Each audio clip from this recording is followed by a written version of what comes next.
Auzubillahiminash-shaytanir-rajeem. Bismillahir-rahmanir-rahim. Assalamu alaikum viewers. I'm your host FAIZA NAQVI with a prayer. May Allah keep you all safe, healthy and blessed. And may Allah hasten the appearance of Imam of our time and fill this world with peace and justice, inshallah. Ameen.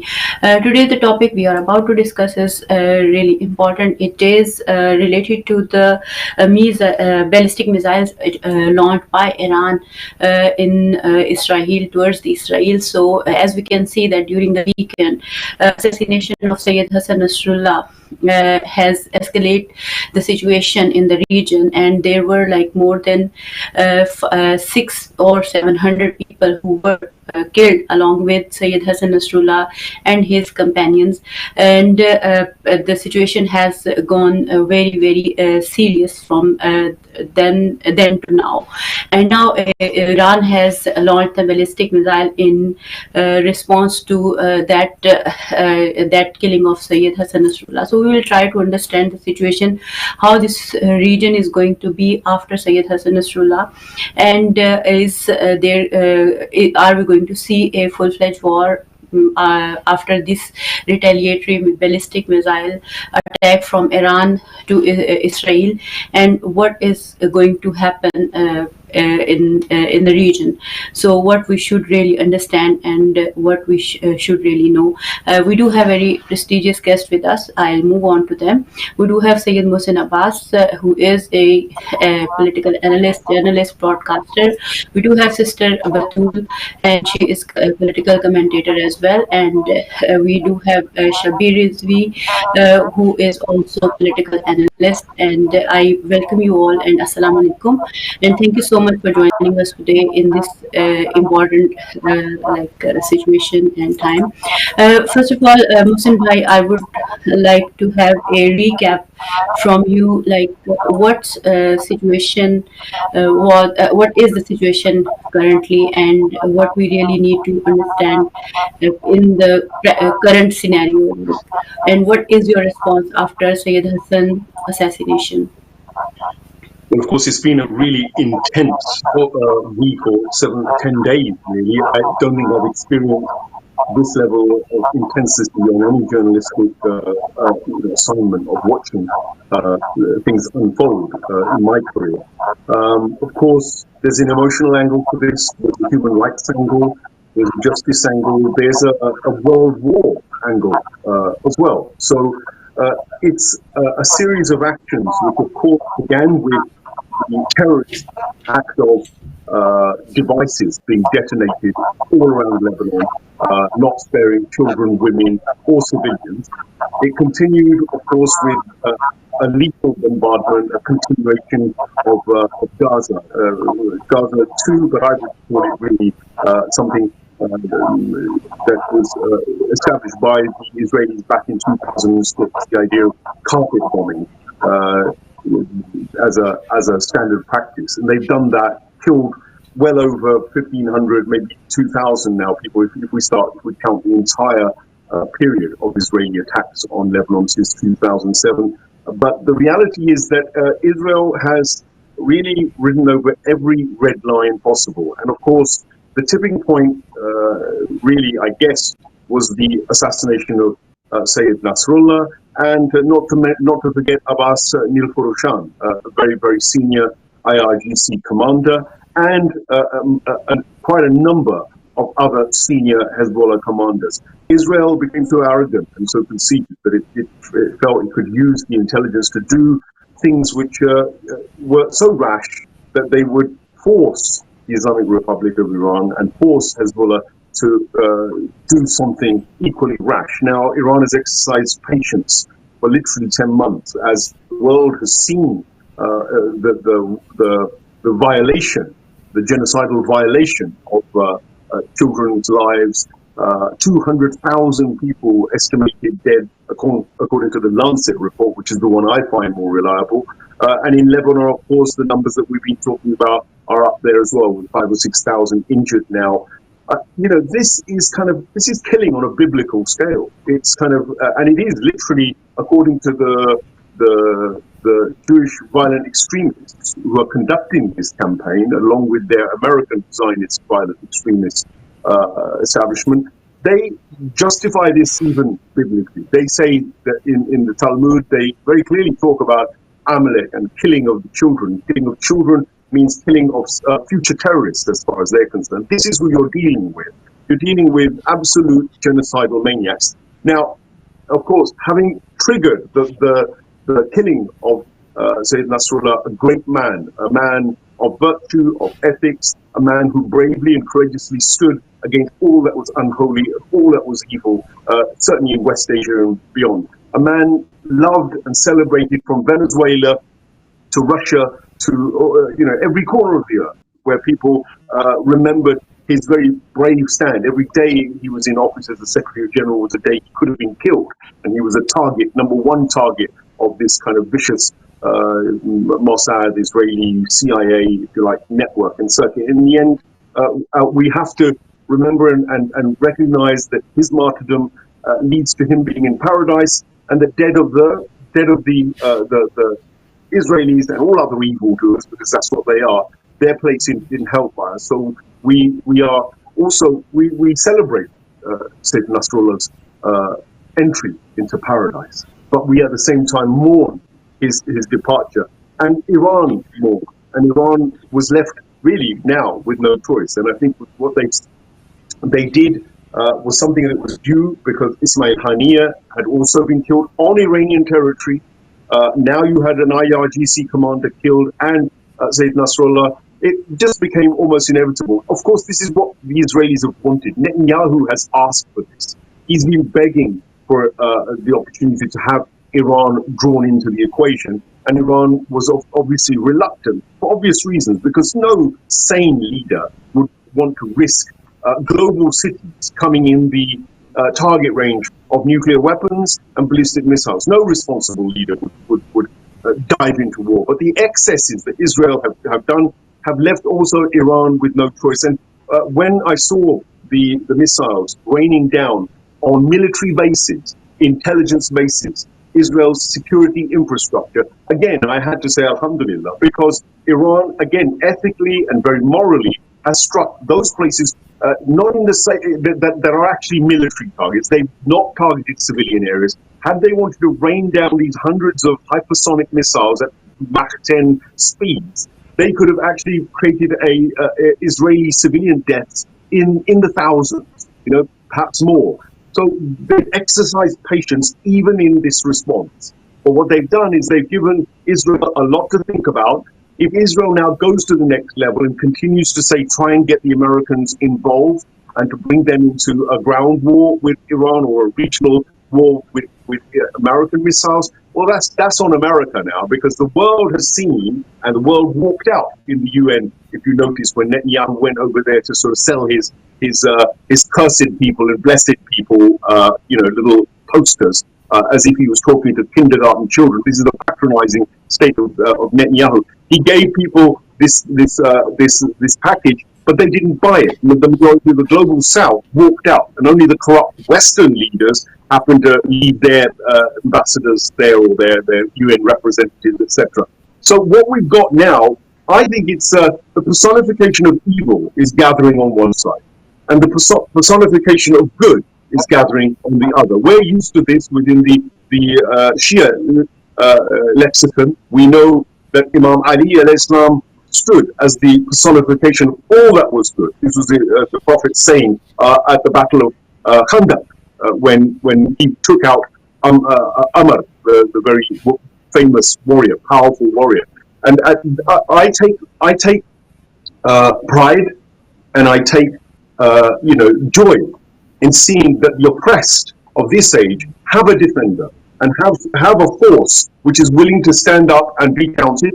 And I think that the world joins me in that, because I think all the scenes I'm seeing around the world is billions and billions of people celebrating that finally somebody has given Israel a taste of its own medicine. But even then, there are no babies to talk of having been killed. There's no genocide to talk of. There's just an absolute destruction of some of the most critical infrastructure in Israel, and Tel Aviv definitely got hit. 3 major spy bases and intelligence bases, etc., military bases were hit inside Tel Aviv, They've had attacks on Negev, where there are some major installations as well. And the Jewish media reports actually several other places around the country have been targeted too. So I think it's a day of celebration. It's a day of congratulating for the oppressed. The Gazans were ecstatic when they saw those missiles flying over their heads, heading towards Israel. You should have seen the joy and the celebration that was going on amongst us. And that's where my heart goes out, because this is for Gaza. This is for the people who they've genocided. This is for justice, and this is the beginning of telling Israel, no, you cannot go across any more red lines, because if you do, it's going to mean the absolute destruction of you once and for all. Thank you so much, Mohsin Bhai, for this precise, brief introduction of the situation. Sister Batul, how do you see the, situation of Israeli forces, IDF? Because they were saying we will take revenge. Obviously, they will retaliate as well, and they are obviously getting inside the Lebanon as well. So, how do you see? They are celebrating it. Hassan Nasrullah, they think they have achieved something very, very important, and everyone has forgotten about other 700 people as well who have been martyred with him.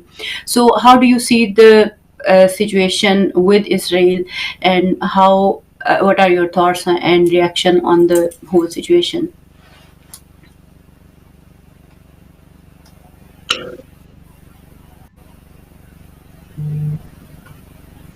Batul, your volume. Sister Batul, I can't hear you. Can you hear me? Yeah, no, yeah. I can hear you. Yes, absolutely. Yeah. So I was saying that Netanyahu for the past week and a half has been on a drunken high. You know, we saw him in the UN take out those 2 maps in which he was basically trying to act as the guarantor for Western policy in the region, so to speak. You know, this idea that, you know, we can destroy effectively the resistance in Lebanon, and then that would defeat the morale in Gaza, and then we'll go to Yemen, we'll destroy there, and then America will take over Iraq, and then we'll limit Iran. Like, literally in his mind, that's the kind of scenario that he was playing out. And then this missile retaliation, this attack comes and completely blows everything out of the water and is going back to square one. In terms of the significance of today's Iranian retaliatory response, number one, we can say it's an indication that Iran will not leave the events to go in the direction of the Israeli occupation entity having the upper hand when it comes to deterrence, because as has been discussed, the occupation entity has effectively crossed the red lines when it did and when it has come to deterrence. And Iran has proven that when the hits from the occupation entity are strong on the resistance, and there is intervention that is required, then Iran will intervene. Bearing in mind that, of course, Iran, number two, this is the second point, Iran is owed a retaliation because its sovereignty was attacked. We know Iran's strategy when it comes to the resistance axis has always been to act as a supporting front.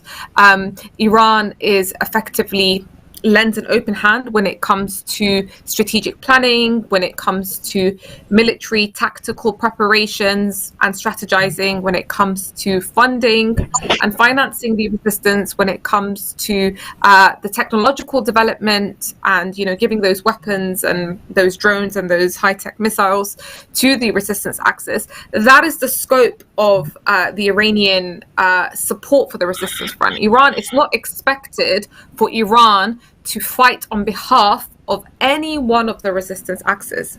That's not how the equation works. In the same way that Lebanon never fought on behalf of Gaza. Gaza was the one fighting on the ground. Lebanon acted as a supporting front to ensure that the Gazan resistance is not weakened, hence by absorbing the elite military battalions from the Israeli occupation entity so that they don't finish the Gazan resistance off with all of their efforts focused in that direction.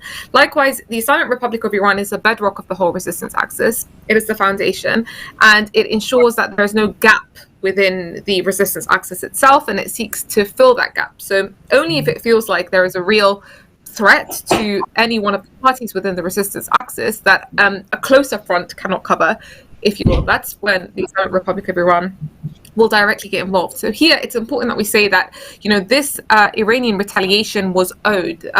It's not per se directly linked to the killing of Sayyid Hassan Nasrallah, but it's the very fact that Iranian sovereignty has been attacked, and in that situation it becomes absolutely mandatory and necessary for Iran to restore that deterrence equation back, so the Israeli occupation entity doesn't think it has a free hand to attack Iran as and when it pleases. So we know Iran is owed this retaliation because I've discussed the sovereignty attack on Iran, but also the fact that high-profile Iranian officials have also been killed, including in the killing of Sayyid Hassan Nasrallah last week. Number three, it's a huge failure on part of the intelligence of America and the Israeli occupation entity that they were unable to basically account for the delay in the response of Iran, the silence before it responded, and there was this huge surprise element because we know that the American warships were standing on like half a leg, if you will, for a good month and a half, from since the assassination of Hani in end of July until I think it was early September, when America said to the Israeli occupation entity, okay, we've been on standby for too long now, and it doesn't look like the Iranian response is coming. So America and the occupation entity genuinely got to a point where they thought Iran was not going to respond, and that the threats that they were putting forward was to create some kind of illusionary deterrence that wasn't actually based on reality. And now it's shown that actually, no, these weren't just sayings. Iran has managed to actually restore that deterrence, and Iran wasn't just threatening when it said we will retaliate. It wasn't empty promises. That credibility aspect has been restored, essentially. Number four, Americans said in their assessment after this attack that the situation hasn't changed much. This idea that Iran was careful to not harm any American bases in the process, but we saw that warning strike that came from the Iraqi resistance before a while when they targeted the Ain al-Assad. So it seems like America, well, it's not in America's interest anyways to be dragged into a regional war. That's definitely something America doesn't want, because America feels under real threat, like its actual interests in the region are under threat. As Sayyid Mohsen Abbas rightly said, it's Israel that's trying to drag America into a regional war so that they can have a free hand when it comes to Raza and even targeting the Islamic resistance of Lebanon, whilst the war becomes between these two kind of regional powers. You've got like America, that's a superpower, and you've got Iran, that's a strong regional power, and then the Israeli occupation entity gets a free hand in all of this, and the world forgets about all their crimes and the rest of it. So that's in terms of America. Number five, the biggest deception of America in all of this is that, as soon as Iran gets hit, or as soon as Lebanon gets hit really, really badly, you see all of the political diplomacy kicking in. This idea of like the political negotiators selling false and empty promises. This idea of like, oh, we will push for a ceasefire, we'll make sure it's a packaged ceasefire for both Lebanon and Palestine and Gaza, and ensure that this war ends once and for all. And they sell these false and empty promises, which are essentially nothing more than a trap. We know that. We know it's a trap, because whilst they were talking about a ceasefire for a good 2 months now, we've seen the heightened escalations from the Israeli occupation entity, resulting in pager attacks, resulted in the killing of the Secretary General, and the Israeli occupation entity is effectively given the full green light by America to escalate. America's like, okay, well, it seems like you're achieving results. You managed to kill the Secretary General. We'll leave you to kind of do your thing. Not preempting, thinking that Iran wouldn't respond because it's not in Iran's interest for this to go out into an all-out regional war or to risk the escalation. That's within the American calculation. So this open deception has been exposed in many ways, and Iran has held onto its right to respond. Six, the extent of the hits was large. There was a great quantity of rockets that were sent through that were not intercepted, and in actual fact, I was just reading this before the start of this call, but they made successful strikes on many of the different bases. and the rockets weren't intercepted. And so this creates a strategic crisis within the entity. You know, all of these so-called, let's say, I'll call them tactical successes, right? Because what we're seeing in terms of the Israeli occupation entity, yes, it dealt blows to the resistance in the past 2 weeks, but they've all been of a tactical nature.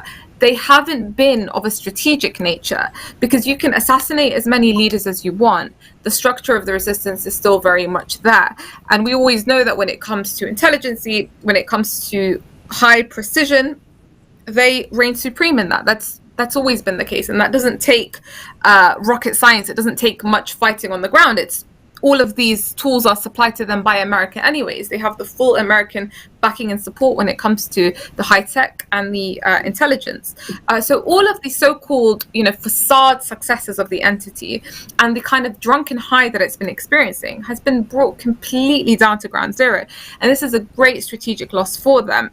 Number 7, if Netanyahu believes in the power of destruction and its capability to cause mass destruction and to incur high material costs in Raza and Lebanon, with, of course, the high tech that we were discussing, with the intelligence and the ability to penetrate, with the strong media control and the deception of the masses, and the belief that, you know, these factors will bring results or will cover the whole year, that ultimately we've seen not a single strategic military objective being achieved by the Israeli occupation entity in Gaza, which is considered the weakest link within the resistance axis.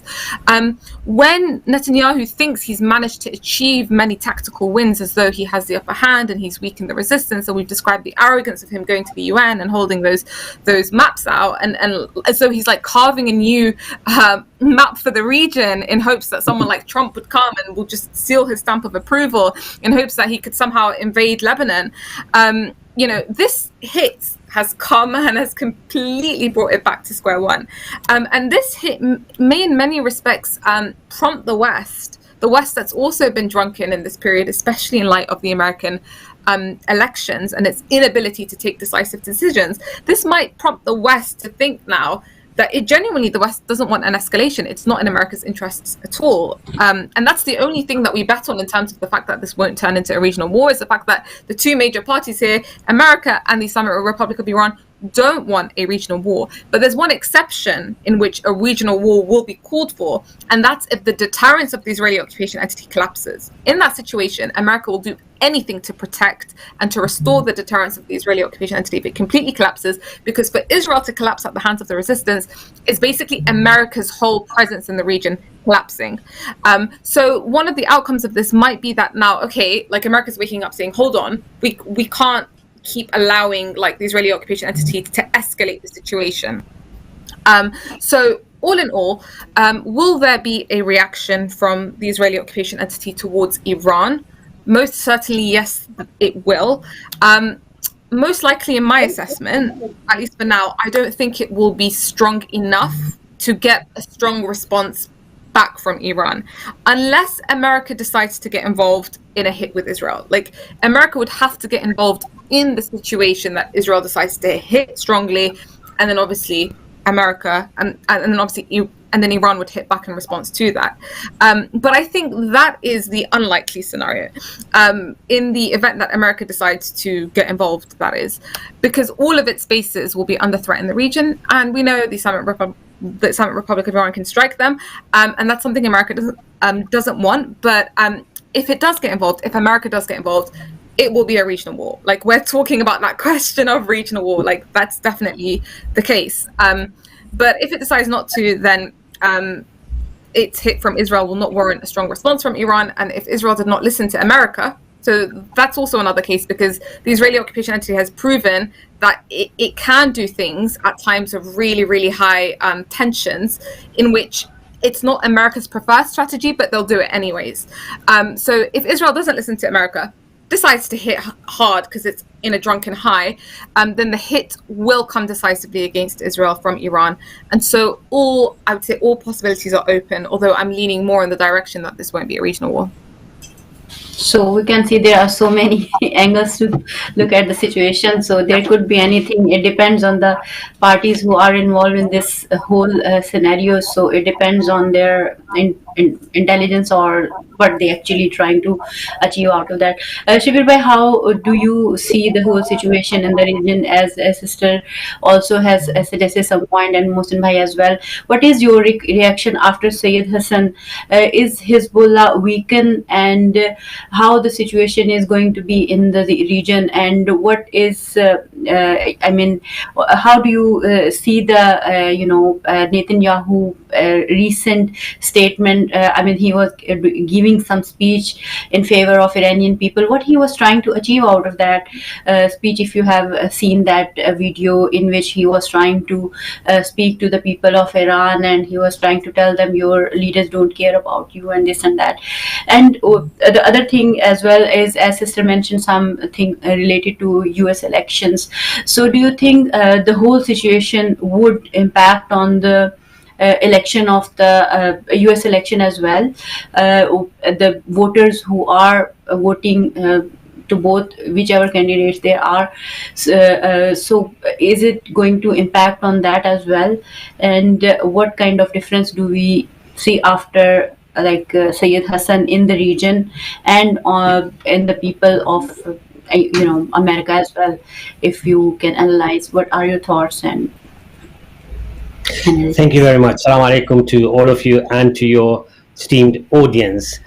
Firstly, as I always start all these interviews with the condolences to the martyrs and to Sayyid Nasrullah and his family, plus also those who have been injured, maimed, and sort of in very, very difficult situation in Gaza, in West Bank, in Lebanon, and other parts of the resistance, which have been putting a fight against this brutal, barbaric apartheid regime. With that first comments, what I would say is that your question was that, is Hezbollah intact? Yes, of course, a loss of a leader of the caliber of Sayyid Nasrullah. Even the New York Times a couple of days ago wrote that he was the most charismatic, a powerful orator who created love and compassion amongst his people, and not just amongst his people, as Brother Sayyid Mohsin was saying, from Venezuela to Vladivostok in Russia, everyone supported him because he was a hope of the oppressed people. He was a father figure. He was a brother. Myself, I'm not Lebanese. I have no connection with Lebanon at all. And we mourned his death. Not only myself, the whole family did. On Saturday, we couldn't really focus. But of course, Allah subhanahu wa ta'ala in his mercy tells us that you should be hopeful, because not to be hopeful is to really fall in the satanic trap, in the trap of the Satan that lays us to be remorseful and sad all the time in these kind of situations. So with hope, we go forward, that our leaders may be martyred, our leaders and their companions may be killed, but there is always hope that others take their place. And we know that very clearly. Back in 1992, when Sayyid Abbas Musawi was martyred at the age of 39 on a highway from Beirut to Tyre, if I remember correctly, on that beach road, if you like. Soon, within 2 days, Sayyid Nasrullah, who was 32 years old at that time, took the helm of the resistance movement in Lebanon. And for the last 32 years, he has led it in an immaculate manner, created an organization which is not only resisting the Zionist regime militarily, but has done amount of social work, community work, support to the community, and not just sort of Shias and Muslims, because soon after 2006, when there were Dahiya, the doctrine that came out at that time to sort of destroy that part of Beirut where supposedly Shias lived in significant numbers, the whole place came back again, and all the buildings that you've seen destroyed, majority of them were built after 2006. Same thing happened in the south. I don't want to say much about Lebanon because sister is more knowledgeable about Lebanon, but whenever I have visited Lebanon, from south to Tripoli to the Cedars in the north, you see so many sort of developments that took place. And this was really, one couldn't believe that there was a war that took place in 2006. So what Sayyid Nasrullah did was create a military enterprise, create a social enterprise, create an enterprise of support and communication with the ordinary people, and also to work with the myriad of communities that live in Lebanon. Lebanon is often defined as a country of confessional politics, because you've got the Shias, you've got the Sunnis, you've got the Christians, and within Christians you've got 10 sort of different confessions, from Armenians to Catholics to Anglicans to Greek Orthodox, and you name it. Similarly, within the Shias, you've got the Amal party and the Hezbollah party, but they also work together. So he did that, and at the same time working, as I said, together to create a movement that had immense support across the confessional lines in Lebanon. There are Christians who support Hezbollah, there are Sunnis who support Hezbollah, and of course the Shias, plus also Druze, who live right in the north of Lebanon, who sometimes say peculiar things. But other than that, there's a individual in Lebanon called Jaja.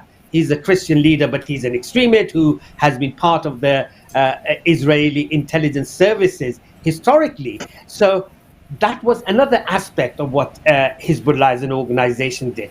And also politically, I mean, Hezbollah has, I think, 15 MPs at this moment in parliament in Beirut.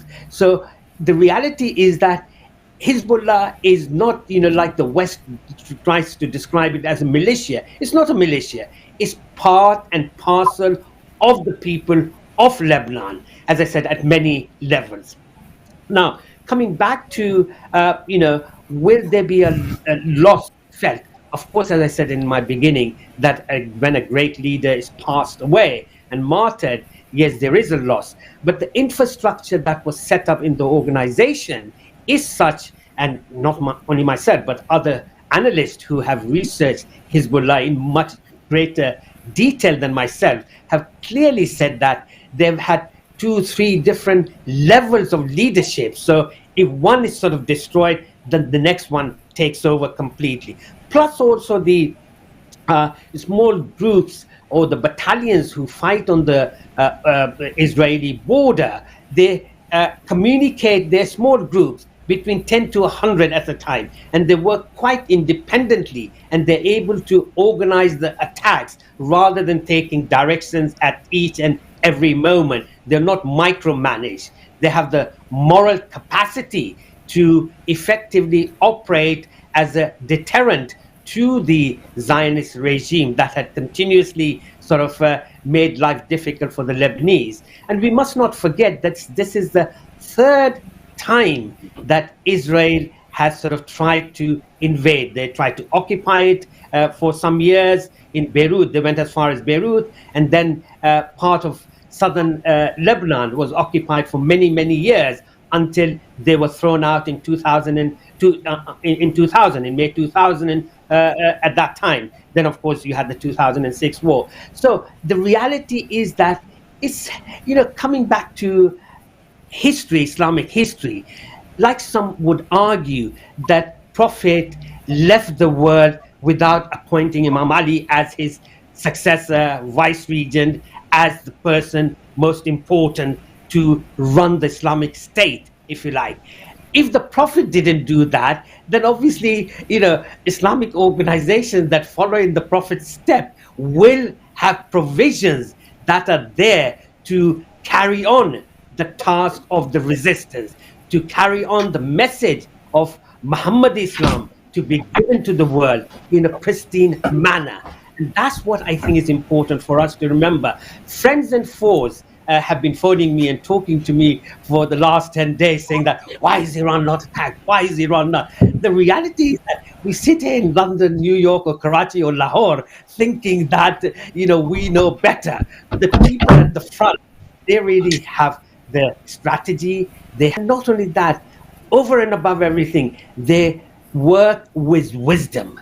They are wise leaders. They're not these psychopaths and sociopaths who are in Tel Aviv. Quite often people say that it's only Netanyahu, but it's not Netanyahu. 98% of the Zionist entities public supports the genocide that is being carried out. So whether Netanyahu goes, you will have Gallant coming in, you'll have Smotrich coming in, you have any other leader, and Naftali Bennett might come in.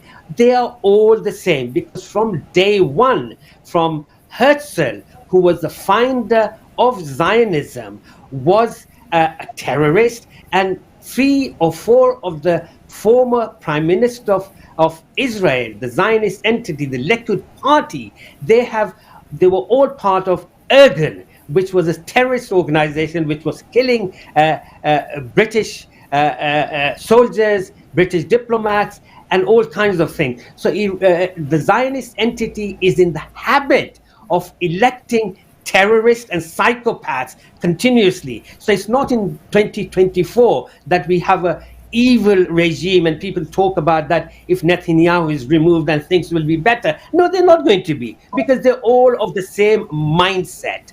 And this is where the whole issue of why Iran becomes a sort of a pivotal, a foundation of what's going on. From day one, from 1979, the raison d'etre of the Islamic Republic of Iran has been to oppose the Zionist entity. Iran has really stood out as the leader supporting the Palestinian cause, whether it's Imam Khomeini, rahmatullah alayhi, who gave the Israeli embassy in Tehran to the PLO.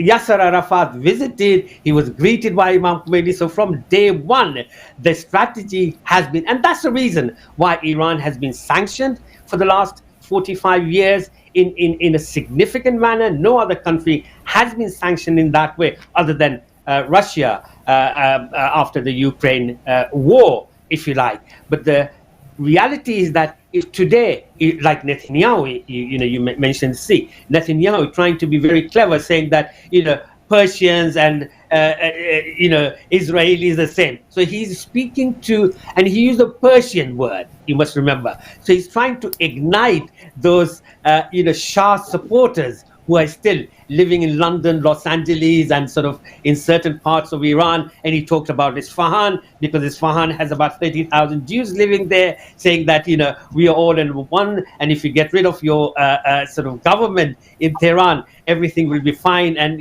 prosperity at what cost? Prosperity being that we should be on our knees rather than sort of standing upright, because the issue is that, as Imam Hussain al-Islam said very clearly, that life of dignity is better than life of zillah. And that's what is the message that the Islamic Republic of Iran is giving, and that's what the axis of resistance is implementing on ground.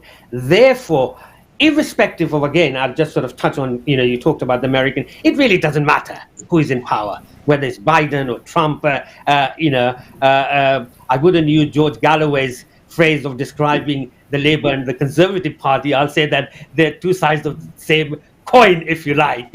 But they are in reality one and the same, who really have no sort of humanity in them, and they will do exactly what the Zionist lobby wants them to do, whether it's in USA, Canada, the European Union, Australia, and New Zealand. And these are the sort of collective West, the Occidental countries, who portray themselves to be the world. When they talk about that the world is against this, or the world, as Sayyid Nasrullah in one of his sort of rahmatullah alayh in his speech said, you call us terrorists, you call us XYZ, whatever you want to call us, but we are follower of Ali ibn Abi Talib, and we will not forget the cause of Palestine. And that is the key message, that as followers of Ali ibn Abi Talib, we will not abandon Palestine.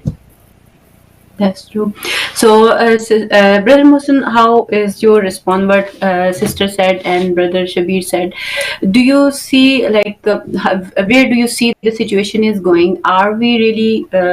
I mean, do you think we are going inside the war? Every time I do ask this question, but every time there is something happening, and the situation looks like it is escalating as well.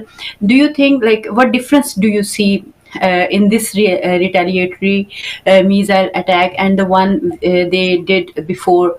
I think so it was in July or something, in which they already told the whole world that we are about to like retaliate and we are going to send the missiles, and everyone has seen and nothing happened apparently.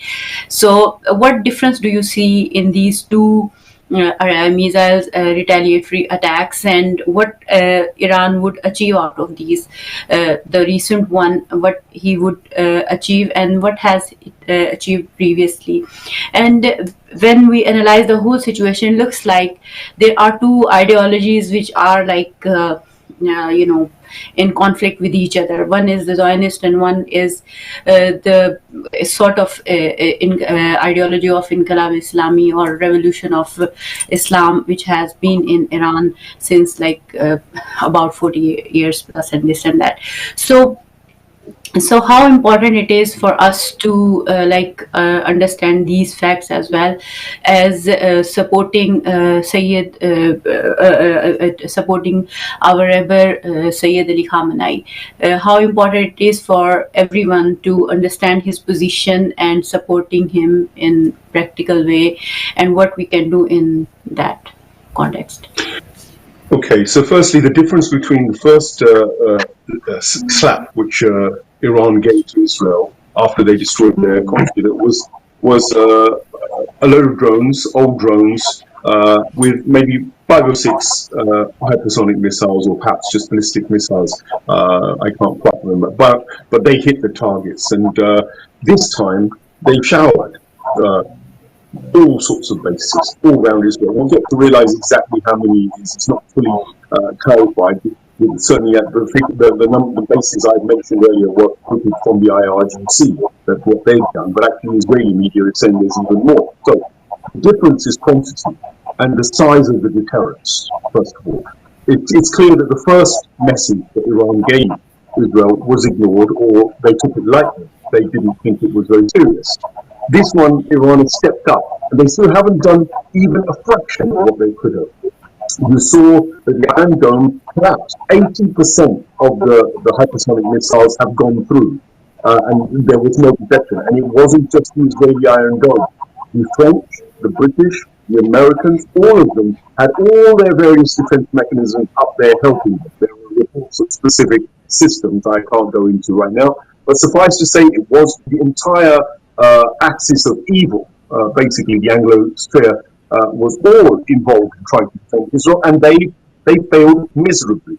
If they provoke Iran further, it will mean that the entire scope of the infrastructure of Israel, everything from its nuclear plants in Dimona through to its kind of its electrical plants, its military bases, its intelligence units, even the Knesset, all of them, all of the filthy quagmire of barbaric savages who've been killing children and blowing them apart and boasting about it and thinking they're real men for doing that, they will be obliterated. They'll be gone. Today, Netanyahu and all his little gangsters were hiding away in some hovel and cowering under the rain of missiles that came down.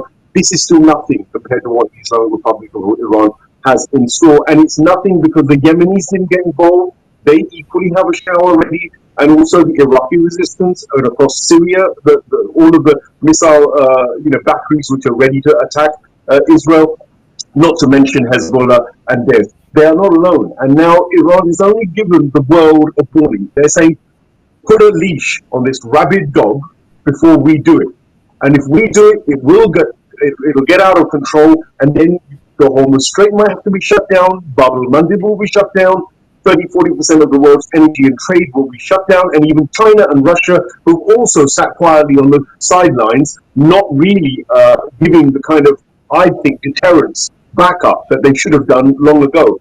They should have been in the UN Security Council telling the Americans. Mohsin, sorry to cut you here. I just wanted to let you know about the time. We have just 5 minutes left, so you have to conclude overall. I'll give the guys a couple of minutes as well. I'll conclude very simply that Iran is capable of more. The resistance is capable of more. What I would say to people, Muslims, and what I would say to the non-Muslims, is the axis of resistance is the only force of absolutely authentic, moral, prophetically linked virtue ethics. If you want a world which is based tomorrow on the ethics of a human civilization, you have an obligation to support the Islamic Republic of Iran and the entire axis of resistance. No other nation in the world is standing up for the kind of sanity and civilization. I would not support the Islamic Republic of Iran personally as a sane, logical, rational, trying to be a God-fearing person, unless I felt that they represented that. Ayatollah Khamenei is not an ordinary man. He's an arif. He's a man of mysticism. He's a man of politics and moral politics, and he's a man who wants a world which is based on fairness and justice and ethics. Don't let your hatred of Islam and all the propaganda and brainwashing of West, don't let that confuse you about who this is. These people are the most wise, the most sincere people on this planet, and they are the most worthy of generating where the world should go. In their opposition is all of evil combined: the Zionists, the neoliberals, the neoconservatives, the American establishment, the corporate banksters that all bankroll all these wars and these conflicts, these forever wars. They are on the other side. Take a side. You can now either be with the good, you can be with the evil. You can be a hypocrite, or you can be ignorant. There are 4 choices in these scenarios. You have to work out what it is that you as Westerners and people across the world want to choose.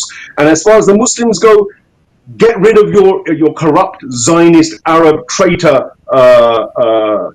dictators and monarchs. They do not represent the model of the Prophet Muhammad, peace be upon him. They're an insult to Islam, and they're an insult to calling those nations Islamic or Muslim. And all of you, whether you're Sunni or Shia, wake up, look at the truth, go back to the household of the prophets and the ethics and the virtue that household gives you.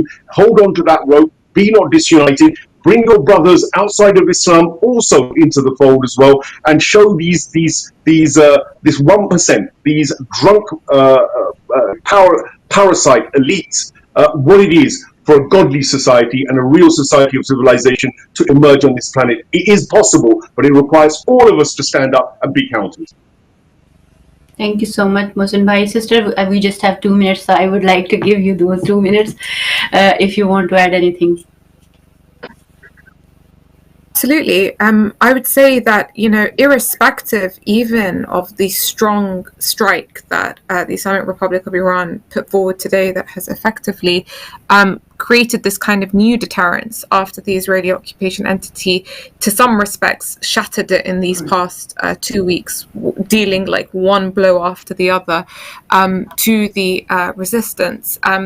Even in the case that, let's say, the Islamic Republic of Iran didn't respond today and we didn't see that retaliation, it's still important for people to understand that the resistance is winning on the ground, because its strategy has always been through points. It's always been a point by point win with a long breath, ultimately leading towards liberation. They see the end goal. The Israeli occupation entity is actually the opposite of that. They seek to, quote unquote, win through their sort of short kind of dopamine hits, so they have a bank of targets that they've been collating for the past 20 years that they want to strike all in one go, and they consider that to be the win. But as we've seen, just one strike from the Islamic Republic of Iran has, brought that all down and has blew it all down into into the water. So the resistance is winning simply due to one reason: it's not allowing the Israeli occupation entity to achieve any single one of their goals. The paralyzation of the north continues. It is intensifying. The settlers are not returning back to the north. That is also intensifying the number of those who are displaced in the entity. And Gaza and Lebanon are a package that will never be split. So the resistance is successful in not allowing the Israeli occupation entity to win and to secure their goals, whilst it's retaining its own goals through continuing the pace of its hits on the occupation entity. So even if you don't see a retribution that satisfies your heart to the extent of the loss of the Secretary General, understand that the trajectory that the situation is going through is the Israeli occupation entity. The components for the survival of this entity are being stripped day after day. So continuation of the war, in actual fact, is only to the benefit of the resistance axis. The only price that's being paid is the civilian death and martyrdom, of course.